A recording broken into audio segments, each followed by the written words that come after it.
लोकसभा चुनाव के बाद अब फिर से एनडीए को बहुमत मिल गया है। पीएम मोदी आसानी से पीएम पद की शपथ ले लेंगे, ऐसा साफ दिखाई दे रहा है। हालांकि बीजेपी को इस बार अकेले बहुमत नहीं मिला है और इस बार सत्ता सहयोगी दलों पर टिकी हुई है। ऐसे में उलटफेर होने की भी चर्चा लगातार जारी है।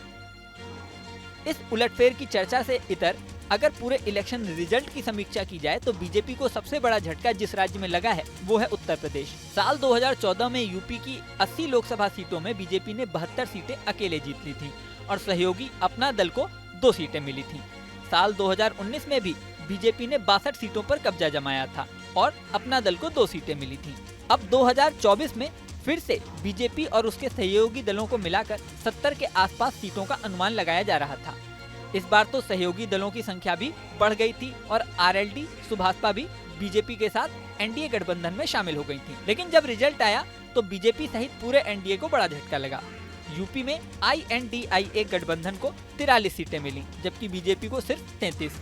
सहयोगी आरएलडी को 2 और अपना दल को 1 सीट मिली है। यूपी का रिजल्ट सीएम योगी के लिए भी बड़ा झटका माना जा रहा है।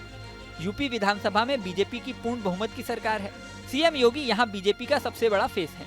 बेशक इलेक्शन लोकसभा का था, विधानसभा का नहीं, लेकिन चुनाव लोकसभा का हो या विधानसभा का, सीएम योगी बीजेपी के सबसे बड़े स्टार प्रचारकों में से एक हैं। इस बार भी यूपी में ज्यादातर कैंडिडेट्स के लिए सीएम योगी ने रैलियां की, रोड शो किए और जमकर प्रचार किया। यही नहीं, अब राजनीतिक विश्लेषक ये भी सवाल उठा रहे हैं, क्या यूपी विधानसभा में भी इन चुनावों का असर पड़ेगा? हालांकि यूपी विधानसभा के इलेक्शन होने में अभी करीब 3 साल का समय है, लेकिन ये रिजल्ट यूपी में बीजेपी के लिए खतरे की घंटी बताए जा रहे हैं।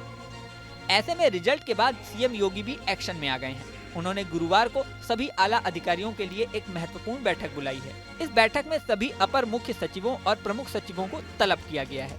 बताया जा रहा है कि सीएम योगी सभी विभागों के कामकाज की समीक्षा करेंगे।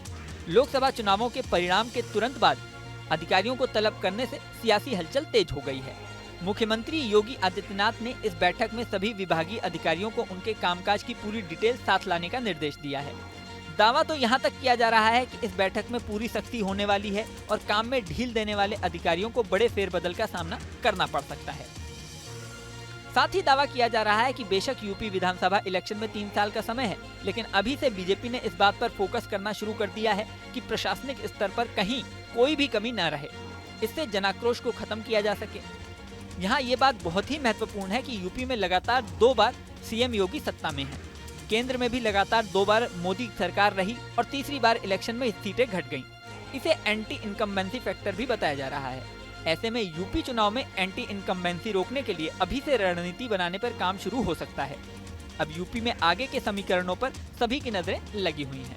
इस वीडियो में फिलहाल इतना ही। बने रहिए न्यूज नेशन के डिजिटल प्लेटफॉर्म पर।